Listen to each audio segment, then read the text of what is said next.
For 2 decades, he kept 2 pregnant sisters, the most consanguineous and feared monster of the Appalachians.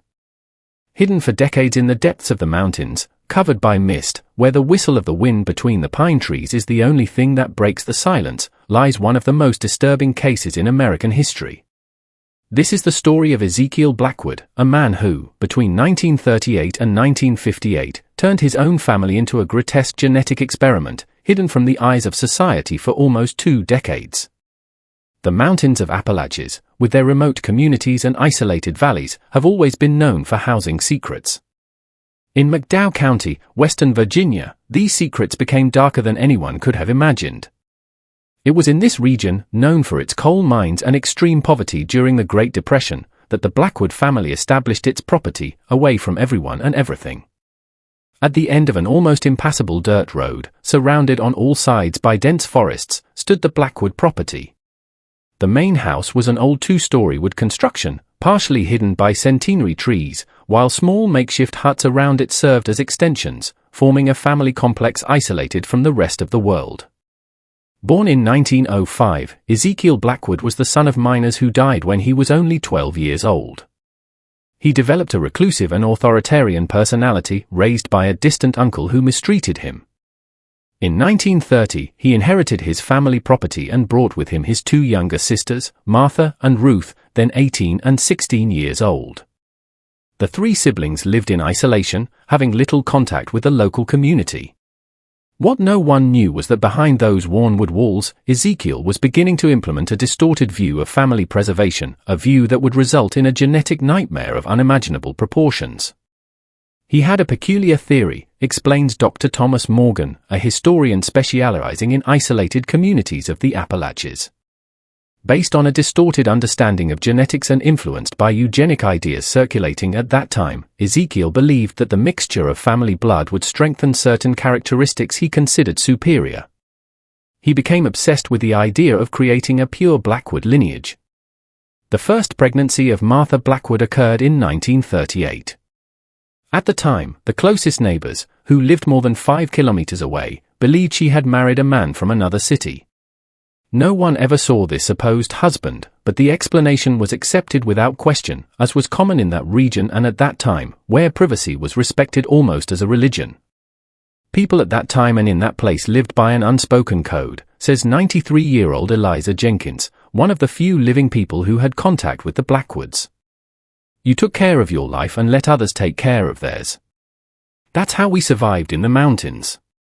What Eliza and others didn't know was that there was no husband. Martha was expecting the child of her own brother, Ezekiel, the beginning of a macabre plan that would last more than 2 decades. Less than a year later, Ruth also became pregnant. Once again, the story of a marriage to an outside man was spread to explain the situation. But within that isolated property, the 2 sisters had become prisoners of their own brother, forced to bear children in a distorted attempt to raise what Ezekiel called the perfect Blackwood lineage. The records found decades later reveal that between 1938 and 1958, Martha gave birth to 9 children, while Ruth had 7. 16 children born of consanguineous unions, condemned before they even arrived in the world. What we need to understand is that at that time, knowledge about the effects of consanguinity already existed, but was not widespread, especially in isolated rural communities, explains Dr. Caroline Fisher, a geneticist at West Virginia. While weddings between cousins were relatively common in some rural areas until the mid-20th century, sibling unions were universally taboo. Ezekiel was not only ignoring social norms but deliberately challenging them based on his own distorted theories. The genetic consequences were devastating. Of the 16 children born, records indicate that only 11 survived beyond early childhood. Among the survivors, serious health problems were the rule, not the exception. When we talk about close consanguinity, as among siblings, we are facing a scenario where harmful recessive genes have a much greater probability of manifesting themselves, Dr. Fisher continues. This can result in a variety of conditions, from congenital heart problems to severe intellectual deficiencies and physical deformities. Martha's first child, Joseph, born in 1938, seemed apparently healthy in the early years, giving Ezekiel false confirmation of his theories. However, as more children were born, the problems began to manifest themselves more and more evidently. Martha's fifth son, born in 1945, had a severe cardiac malformation and died before turning 2. Ruth's third daughter was born with polyactyly, with 6 fingers on each hand. To keep his terrible secret, Ezekiel rarely allowed the children to leave the property. The few that were occasionally seen in the nearest town were always accompanied by Ezekiel himself, who explained their unusual appearances as the result of a family disease. This extreme isolation was crucial for the horror to continue for so long. Ezekiel controlled all aspects of life on the property. He was the only one who went to town to buy supplies and interact with the outside world. Effectively prisoners, Martha and Ruth took care of the children and kept the property running under their brother's vigilant eyes. The control he exercised was absolute, says Dr. Morgan. Based on the diaries found later, we know that Ezekiel kept a meticulous record of every pregnancy, every birth, even the physical characteristics each child developed. It was as if he were conducting a horrible experiment using his own family as guinea pigs. The isolation, the widespread poverty of the region, and the natural distrust of outsiders created the perfect environment for this situation to continue undetected for almost 2 decades. The few people who occasionally suspected something was wrong hesitated to get involved, following the unspoken code of the mountains not to interfere in the affairs of others. Check now if you are already subscribed to this channel. If you want to unravel the darkest secrets in human history, the ones never taught in schools, this is your opportunity to dive into the abyss of the human condition with our exclusive investigations. The environment where the Blackwood children grew up was a separate world, isolated and governed by Ezekiel's distorted laws. The property, with approximately 15 hectares of rugged land, had become a microcosm where society's rules did not apply. Over the years, as the number of children increased, Ezekiel expanded the property's facilities. Small cabins were built around the main house, creating a kind of isolated community. The older children helped take care of the younger ones, forming a complex and dysfunctional hierarchy. Joseph, the firstborn from 1938, assumed a position of authority second only to Ezekiel's. Apparently without serious physical deformities, he nonetheless developed significant behavioral problems. Subsequent reports from neighbors describe a young man of erratic behavior, alternating between periods of extreme docility and violent explosions of anger. What we see in Joseph's case is a classic example of the neurological effects that can result from consanguinity, explains Dr. Robert Patterson, a neuropsychiatrist at Pittsburgh University. Studies show that children of nearby consanguineous relationships are more likely to develop neurochemical imbalances that affect behavior, even when they have no obvious physical deformities. Rebecca, Ruth's first daughter, born in 1939, had a condition known as heterochromia, eyes of different colors, one blue and one brown. Although this condition itself is not necessarily a result of consanguinity, in her case it was accompanied by severe hearing impairment. Despite these limitations, records suggest that Rebecca developed a remarkable intelligence, creating a system of communication with the other children. Daily life on the Blackwood property followed a rigorous routine established by Ezekiel. The children were awakened before dawn to perform tasks on the small farm that guaranteed the family's livelihood. They cultivated potatoes, corn, beans, and kept some chickens and pigs. Formal education was virtually non-existent, limited to the little that Martha and Ruth could teach. It is important to understand the context of the time, says historian Dr. Morgan. In the rural areas of the Appalachians during that period, it was not uncommon for children to receive little or no formal education. Child labor in family farming was the norm, not the exception. This helped camouflage the Blackwood situation, as the educational isolation of the children did not arouse suspicion. The children's health was precarious. Without access to appropriate medical care, many treatable conditions became chronic and debilitating.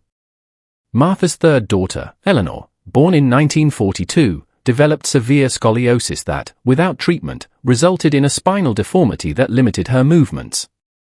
Even so, records indicate that she worked in the medicinal herbal garden that Martha kept, learning how to use local plants to treat common ailments. The use of traditional herbal medicine was common in the rural communities of the Appalachians, explains Dr. Margaret Wilson, an expert in ethnobotany. Many of these communities were days away from the nearest doctor. So they developed a deep knowledge about the medicinal properties of local plants. In the case of the Blackwoods, this knowledge was probably crucial to the survival of many of the children. The twins Thomas and Timothy, born to Ruth in 1944, represented a particularly tragic case. Both were born with a cleft lip and palate, conditions that made eating and speaking difficult. Timothy, who also had a deformity in his left leg, died at the age of 4 after contracting pneumonia during a particularly rigorous winter. Thomas survived but developed a severe speech problem that isolated him even further within the already isolated environment. As the children grew, Ezekiel implemented the most disturbing aspect of his plan, the continuation of the consanguinity cycle. When Joseph turned 16 in 1954, Ezekiel began preparing him to assume what he called family responsibilities. In his diaries, found decades later, Ezekiel described in clinical and disturbing detail how he planned to use Joseph to strengthen the lineage with his own half-sisters once they reached the proper age. What we see here is the perpetuation of a cycle of intergenerational abuse, says Dr. Helen Richards, a psychologist specializing in family trauma. Ezekiel was not just imposing his control over his sisters but planning to extend this control to the next generation, creating a legacy of trauma that could continue indefinitely if not interrupted.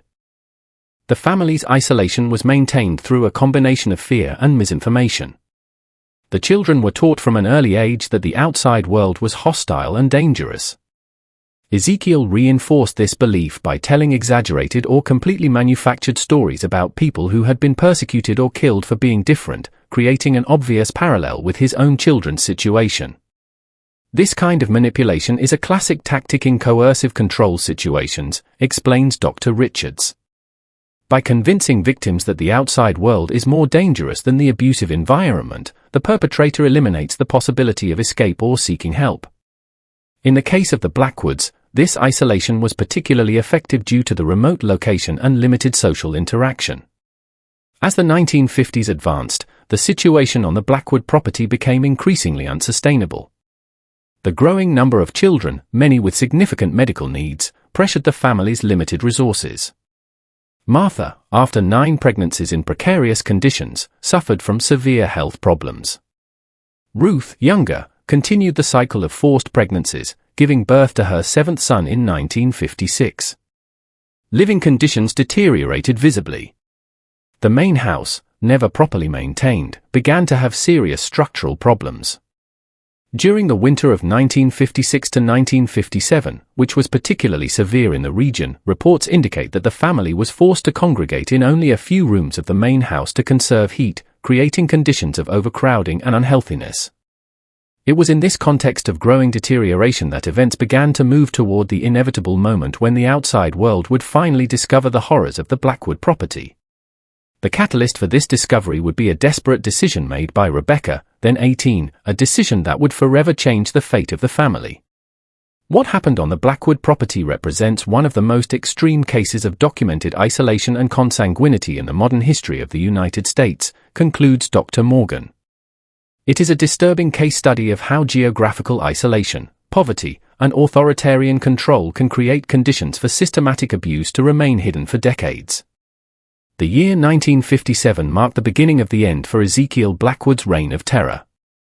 The winter of that year was particularly brutal in the Appalachian Mountains, with temperatures reaching -30 degrees and snowfalls that further isolated the already remote Blackwood property. It was during this winter that Rebecca, then 18, began planning her escape. Despite her hearing impairment, she had developed a keen understanding of the world around her and knew instinctively that the situation in which they lived was not normal. The diary she kept secretly, found years later, reveal a young woman who, even though raised in extreme isolation, had developed her own moral conscience and an unshakable determination. Rebecca represented an anomaly within the closed system created by Ezekiel, explains Dr. Richards. Despite all attempts at isolation and indoctrination, she developed a critical perspective on her situation. This is not uncommon among survivors of abusive environments. Even in the most extreme situations, human resilience can manifest in surprising ways. Rebecca's plan was bold, considering her limited understanding of the outside world. For years, she had collected and hidden small, useful objects, a pocket knife, matches, pieces of rope, and even a rudimentary map of the county she had found in an old book in the house. She also secretly kept food from meals, drying it to preserve it. The opportunity came in February 1957, during one of Ezekiel's rare trips to town to buy supplies.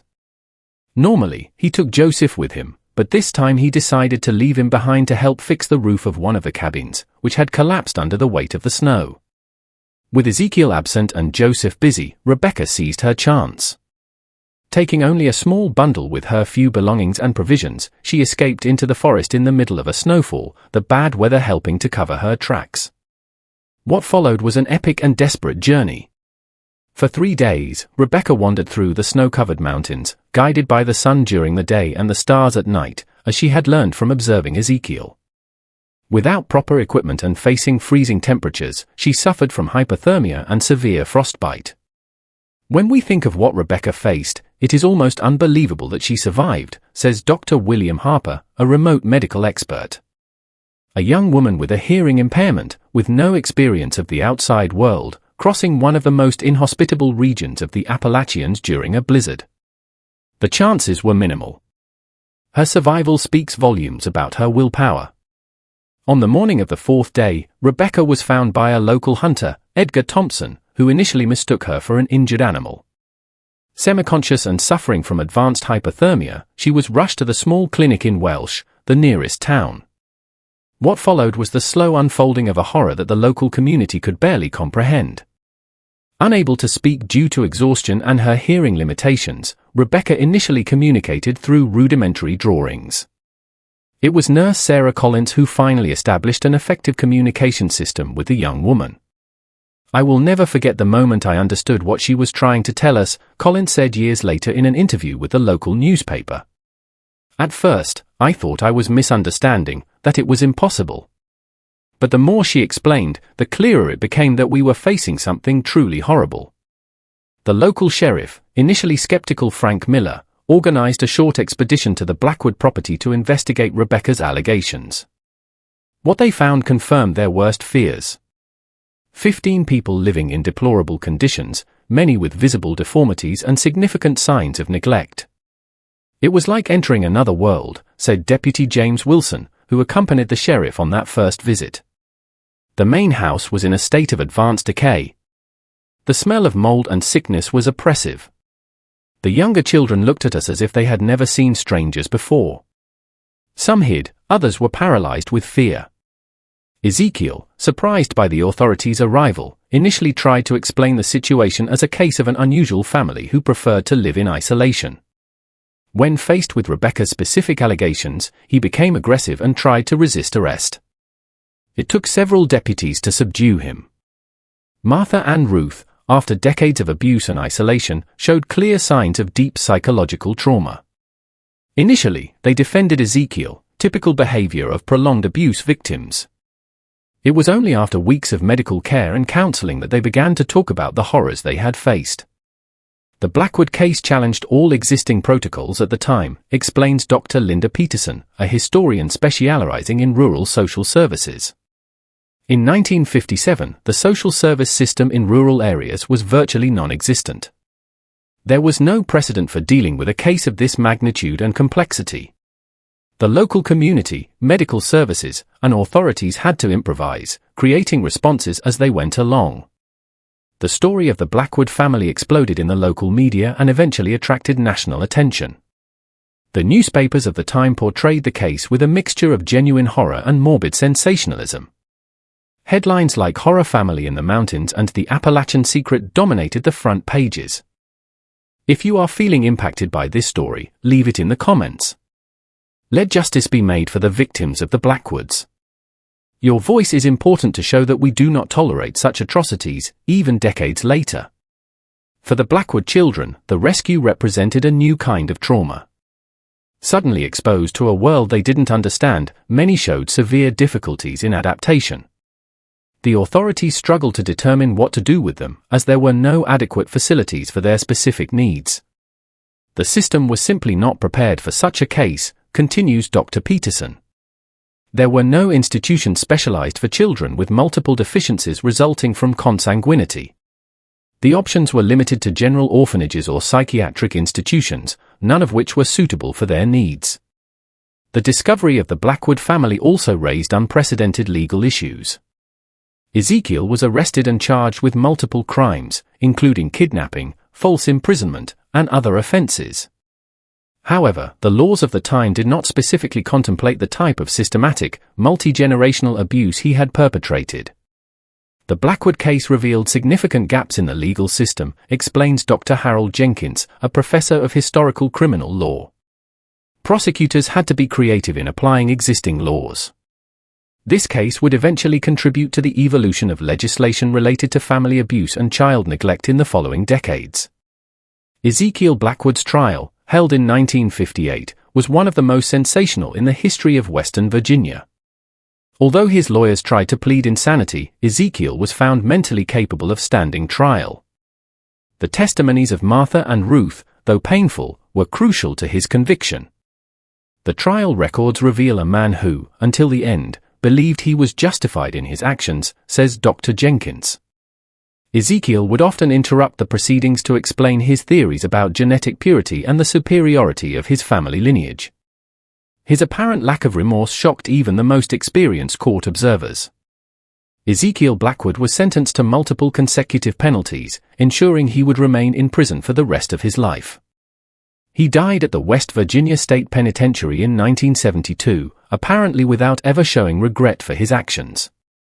For Martha and Ruth, the rescue brought a freedom that initially seemed as frightening as captivity. After receiving extensive medical treatment, the two sisters were gradually reintegrated into society. Martha, whose health had been severely compromised by 9 pregnancies in precarious conditions, never fully recovered. She lived her last years in a nursing home in Charleston, where she died in 1975 of heart complications. Ruth, being younger and having suffered less physical damage, achieved a more substantial recovery. With the help of social programs and the support of local religious groups, she eventually learned to read and write and spent her last years working as a volunteer at a shelter for women victims of domestic violence. She died in 1988, having dedicated 3 decades of her free life to helping other women escape abusive situations. Ruth's story represents a remarkable testimony of human resilience, says Dr. Richards. After decades of unimaginable abuse, she not only survived but found a purpose in helping other victims. Her journey reminds us that even after the most severe trauma, recovery and transformation are possible. The consequences of Ezekiel Blackwood's distorted genetic experiment extended far beyond the initial rescue of the children in 1957. For the 11 surviving children, the impact of extreme consanguinity would shape the rest of their lives, creating medical, psychological, and social challenges that the science of the time barely began to understand. The Blackwood case represents one of the first documented studies of extreme multigenerational consanguinity in the United States, explains Dr. Edward Roberts, a geneticist at Johns Hopkins University. From a scientific viewpoint, it provided valuable insights into the effects of severe endogamy on humans, albeit at an unacceptable human cost. Initial medical evaluations of the Blackwood children revealed an alarming spectrum of conditions. Beyond the visible physical deformities, such as Eleanor's scoliosis, Thomas's cleft lip, and the polydactyly observed in several siblings, more detailed exams revealed even more serious internal problems. 6 of the 11 children had congenital cardiac defects of varying severity. 8 showed impaired kidney function. Almost all showed some degree of cognitive impairment, though the extent varied significantly from child to child. What we observed in the Blackwood case is the effect of so-called inbreeding depression, continues Dr. Roberts. When genetically close individuals have children, the probability of harmful recessive genes manifesting increases drastically. In cases of extreme consanguinity, such as siblings over multiple generations, these effects are exponentially amplified. The health system of the 1950s was not prepared to deal with such complex cases. The Blackwood children were distributed among several hospitals and specialized institutions in Virginia, West Virginia, and Pennsylvania, often separated from each other, which added emotional trauma to their already significant physical challenges. Joseph, the firstborn whom Ezekiel was preparing to continue his distorted legacy, presented the most complex psychological case. Assessments revealed a severely fragmented personality, alternating between periods of lucidity and psychotic episodes. Diagnosed with schizophrenia, he spent most of his adulthood in psychiatric institutions, dying in 1983 at the age of 45. Rebecca, whose brave escape had exposed the case, faced her own challenges. In addition to her hearing impairment, later examinations revealed a cardiac condition that required multiple surgeries. Despite these difficulties, she demonstrated remarkable adaptability. With the support of dedicated social workers, she learned sign language and eventually graduated from high school through a special program. Rebecca became a symbol of hope, comments Marion Foster, one of the social workers who worked with the Blackwood children. Despite everything she faced, she maintained an insatiable curiosity about the world and an unshakable determination to create a better life for herself. Thomas, who survived while his twin brother Timothy passed away in childhood, perhaps faced the most difficult path. With multiple facial deformities and severe speech problems, he faced significant social rejection, even within institutions created to help him.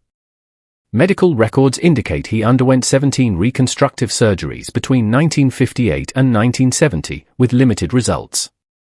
Thomas's case illustrates how the effects of consanguinity extend far beyond the physical, says Dr. Richards. The psychological impact of growing up not only with visible deformities but also with the knowledge of their origin created additional layers of trauma that medical treatments could not fully address.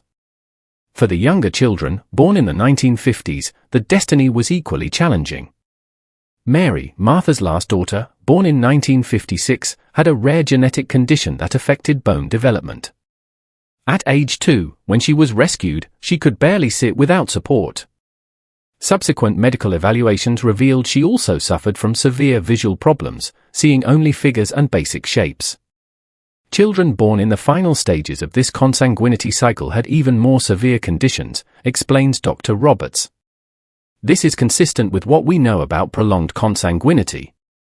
The effects tend to intensify across generations as the genetic pool becomes increasingly limited. The medical history of the Blackwood children became an important case study for the emerging field of genetics at the time. Doctors and researchers, recognizing the scientific value of these cases despite their tragic origins, meticulously documented each condition, creating one of the first comprehensive records of the effects of extreme consanguinity in humans. It is important to understand that in the 1950s, human genetics was still in its infancy, says Dr. Fisher.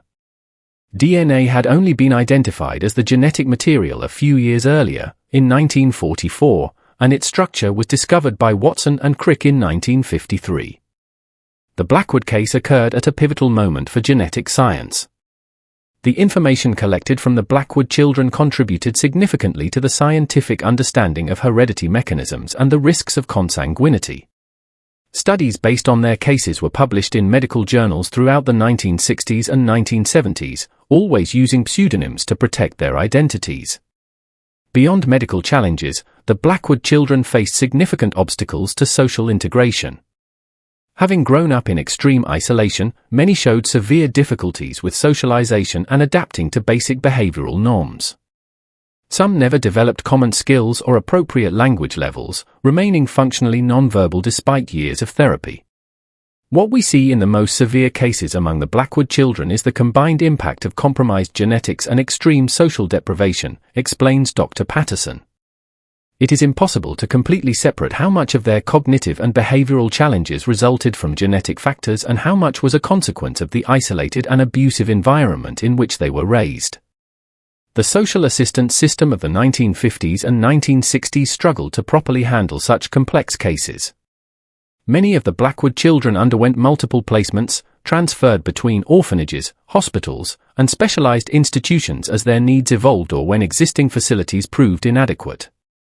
We must remember that this was a time when institutionalization was the standard response for children with significant disabilities, says Dr. Peterson. The models of community integration and family-centered services, which we consider standard today, simply did not exist as viable options. Some of the Blackwood children, particularly those with less severe disabilities, eventually achieved some degree of independence. Eleanor, despite her severe scoliosis, developed exceptional handicraft skills and eventually made a living creating detailed tapestries, some of which were exhibited in regional folk art galleries. Rebecca, whose escape had exposed the case, perhaps built the most conventional life among all the siblings. After completing her education, she worked as an assistant in a Pittsburgh library for over 3 decades. Although she never married or had children, a decision that, according to her diaries, was influenced by the fear of transmitting troubled genes, she developed a close circle of friends and was known for her involvement in disability rights causes. Rebecca's journey from extreme isolation to a life of purpose is remarkable, says Dr. Richards. She transformed her trauma into a commitment to help others, particularly people with hearing impairments. Her diaries reveal someone who spent her life seeking to understand her own story and use that understanding to create positive change. For others, however, Ezekiel Blackwood's legacy proved impossible to overcome. 4 of the 11 surviving children never left institutional environments, requiring 24-hour care due to the severity of their physical and cognitive conditions. The institutions where they lived reported that even decades after their rescue, some still exhibited severe trauma behaviors, such as rocking their bodies repeatedly or reacting with terror to certain stimuli that triggered traumatic memories. Over the years, researchers and doctors continued to monitor the Blackwood children, always with their consent or that of their legal guardians. This long-term follow-up provided valuable insights into how the effects of consanguinity and prolonged trauma evolved throughout a lifetime. What we learned from following the Blackwood children was that some conditions tend to worsen with age, explains Dr. Roberts. For example, heart problems that were manageable in youth often became more severe in middle age. Several of them developed kidney failure at relatively young ages, requiring dialysis or transplants. The life expectancy of the Blackwood children proved to be significantly reduced. Of the 11 rescued in 1957, only 3 lived beyond the age of 50. Most died from complications related to the congenital conditions that were exacerbated by aging. Every body system was somehow affected by the consanguinity, continues Dr. Roberts. Compromised immune systems made them more vulnerable to infections. Metabolic problems made it difficult to regulate blood glucose. Bone deformities often led to early and severe arthritis. It was as if they were aging at an accelerated rate. Rebecca, the most resilient of the group, was also the one who lived the longest. She died in 2010 at the age of 71 from complications related to congestive heart failure, a condition she had managed for decades. Her diaries, which cover more than 60 years, were donated to the University of West Virginia, where they constitute a valuable archive for researchers in genetics, psychology, and history. Rebecca's diaries are extraordinary, says Dr. Peterson, who helped catalogue the collection. They document not only her own journey but also offer a unique perspective on the evolution of social and medical understanding of disability throughout the second half of the 20th century. She watched and commented on how attitudes towards people like her and her siblings changed over time. The Blackwood genetic legacy extended beyond the first generation. Although most of the children never had children of their own, whether due to infertility resulting from genetic conditions or personal choice, 3 of them eventually formed families. Eleanor had a daughter, Sarah, with a man she met through a community arts program. Sarah was born in 1968 and, while she had no significant physical deformities, was diagnosed with bipolar disorder in adolescence, a condition some researchers suggest may be related to the compromised genetic inheritance. When we talk about consanguinity, the effects can persist for generations, even after new genes are introduced into the family pool, explains Dr. Fisher. This is because many harmful recessive genes can remain in a heterozygous state without manifesting phenotypically, but are still present and can be potentially passed on. Michael, Martha's 6th son, had 2 children. Both were born with mild intellectual disabilities, though significantly less severe than their fathers. One of them also developed type 1 diabetes in childhood, another condition that can have genetic components. The Blackwood grandchildren represent an interesting case of how the effects of consanguinity can be diluted but not completely eliminated in a single generation, says Dr. Roberts. They tended to have less severe conditions, but they still carried a genetic load that made them more vulnerable to certain diseases and conditions. The Blackwood case continues to be studied by modern geneticists who now have access to tools and understanding unimaginable in the 1950s. Samples of preserved DNA, collected with consent during medical examinations over the years, have recently been analyzed using advanced genomic technologies, revealing with unprecedented accuracy the specific mechanisms by which consanguinity affected the family. What we are discovering now with modern genomic analysis is that the impact of consanguinity on the human genome is even more complex than we imagined, explains Dr. Fisher. It's not just about individual genes, but how whole gene systems interact. The Blackwood case is helping us map these pathways, which may eventually benefit our understanding of rare genetic diseases in general. In the mountains of the Appalachians, memories are long, and stories persist through generations like the fog between the valleys. More than 6 decades after the discovery of the Blackwood family, the echoes of that tragedy continue to reverberate, both in the region where it occurred and in the broader fields of scientific and social understanding of consanguinity. The Blackwood property, that scene of horror for nearly 2 decades, remained abandoned for many years after the children's rescue. The local community, deeply impacted by the revelation of horrors that had occurred so close to home, seemed reluctant to approach the place. The main house eventually collapsed under the weight of years of neglect, and the forest gradually reclaimed the small huts that once sheltered the Blackwood children. There was a feeling among the locals that this place was somehow stained, explains Harold Jenkins, a local historian born in 1945 who spent his life documenting the history of McDowell County. It wasn't superstition in the conventional sense, these were practical people, but there was a tacit consensus that that land should be left in peace as a form of respect for the victims. In 1972, the same year Ezekiel Blackwood died in prison, the county finally took over the property due to unpaid taxes. After considerable debate about what to do with the land, it was decided to turn it into a small nature reserve. Today, the Hope Springs Memorial Park occupies the site, with hiking trails and picnic areas. A small, discreet plaque at the entrance acknowledges the dark history of the place, dedicating the park to the resilience of the human spirit in the face of extreme adversity. For the local community, the Blackwood case represented a significant inflection point. The intense scrutiny from the national media that followed the family's discovery forced a review of the practices and attitudes that had allowed such a situation to persist for so long without intervention. The unspoken code of not interfering in the affairs of others, which was so strong in the rural communities of the Appalachians, began to be questioned, says Dr. Peterson. People began to recognize that there was a difference between respecting privacy and ignoring signs of abuse. It was a significant cultural change that eventually led to stronger community networks to protect children and vulnerable families. In the following decades, several local initiatives emerged in direct response to the case.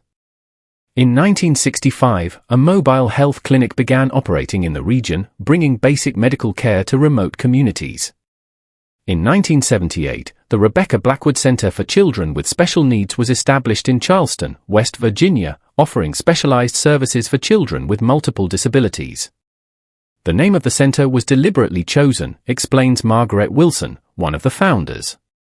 We wanted to honor Rebecca's courage and transform a story of horror into something positive. The center became a symbol of how communities can learn from past tragedies and create better systems of care and protection.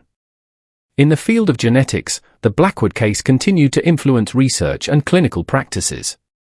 The data collected from the Blackwood children and their descendants were incorporated into broader studies on consanguinity and its effects, contributing to the development of better genetic counseling tools and prenatal diagnosis. Advances in genetics in the decades following the Blackwood case have transformed our ability to understand and mitigate the risks associated with consanguinity, explains Dr. Roberts. Today, we can identify harmful recessive genes and offer options like in vitro fertilization with pre-implantation genetic testing for at-risk families. These technologies were unimaginable in Ezekiel's time, but they are partly built upon knowledge gained from cases like his. The history of the Blackwoods also found its way into educational curricula, particularly in courses on medical ethics, social work, and genetics. Stripped of the sensational elements that dominated media coverage at the time, the narrative now serves as a powerful case study on the intersections between social isolation, abuse of power, and genetic vulnerability. When I teach the Blackwood case to my social work students, I emphasize how multiple systems failed these children, says Dr. James Wilson, a professor at West Virginia University. It wasn't just the absence of adequate social services in rural areas, but also cultural norms that discouraged intervention, gaps in child protection legislation, and a limited understanding of the signs of family abuse. It's a powerful lesson on the need for comprehensive approaches to child protection. For the few direct Blackwood descendants still alive, the family history remains a complex legacy with which they continue to grapple. Sarah, Eleanor's daughter, now 57, has become a vocal advocate for greater education about the risks of consanguinity and the importance of genetic counseling. "My mother never hid from me where I came from," Sarah shared in a rare interview in 2005. "She believed I had the right to know my story, no matter how painful. This knowledge allowed me to make informed choices about my own life, including the decision not to have biological children due to the continued genetic risks." Michael Blackwood's children, the only other known direct descendants, chose to maintain a lower profile. Both legally changed their surnames in adulthood and rarely discuss their connection to the case. This decision to distance themselves reflects the complex identity and stigma issues that continue to affect families with histories of consanguinity, even generations later, says Dr. Richards. The stigma associated with consanguinity remains powerful in our society. For Blackwood descendants, there is the additional challenge of being connected to a case that has become almost legendary in its notoriety. The decision to embrace this history, as Sarah has done, or to distance oneself from it, as Michael's sons have chosen, represents different but equally valid coping strategies. Rebecca Blackwood, in her final diaries written shortly before her death in 2010, reflected on the long reach of Ezekiel's acts. "Sometimes I think what my brother did was like throwing a stone into a lake.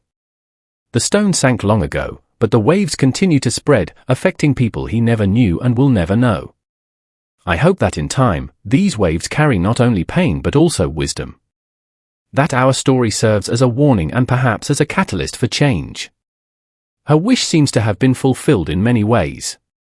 The Blackwood case contributed to significant reforms in child protection legislation, advances in the genetic understanding of consanguinity, and greater social awareness of the dangers of extreme isolation. A story of unimaginable horror has, over the decades, become a source of knowledge that has potentially prevented similar tragedies.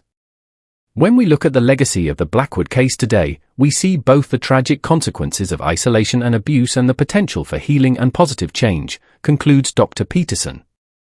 It's a reminder that even the darkest stories can eventually shed light on paths to a better future. In 2018, 60 years after the family's initial discovery, a small memorial was erected in the cemetery where several of the Blackwood children were buried over the years.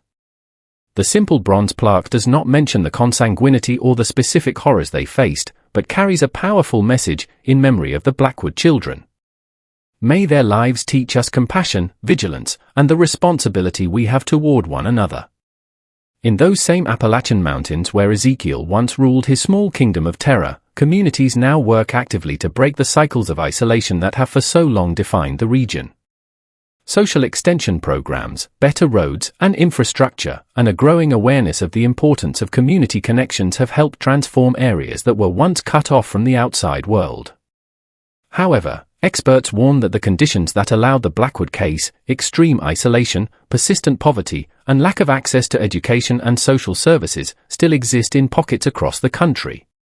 The Blackwood case should not be seen as a historical aberration that could not happen today, warns Dr. Wilson.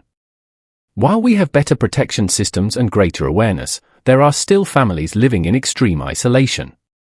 Continuous vigilance and investment in rural social services remain essential. For those who study the case professionally and for the few who carry its legacy in their blood, the history of the Blackwoods serves as a dark reminder of what can happen when isolation combines with moral distortion and scientific ignorance. But it also offers glimpses of hope in the courage of Rebecca, the resilience of the surviving children, and the positive changes that emerged from the ashes of their tragedy. In the end, the Blackwood story isn't just about consanguinity or isolation, reflects Sarah, Ezekiel's granddaughter. It's about how we choose to respond to darkness, whether we perpetuate it or work to turn it into light. My mother chose the light, just like her sister Rebecca. It's that legacy, not the genes I carry, that defines who I am. If you have watched this far, it is because you are engaged with this story. Leave a comment saying I watched here so I can get to know you and see who truly appreciates the stories here on the channel. Be sure to subscribe to follow more impactful stories like this one. Leave your like to support our work and share with friends and family who are also interested in these deep historical investigations into the darkest secrets of humanity.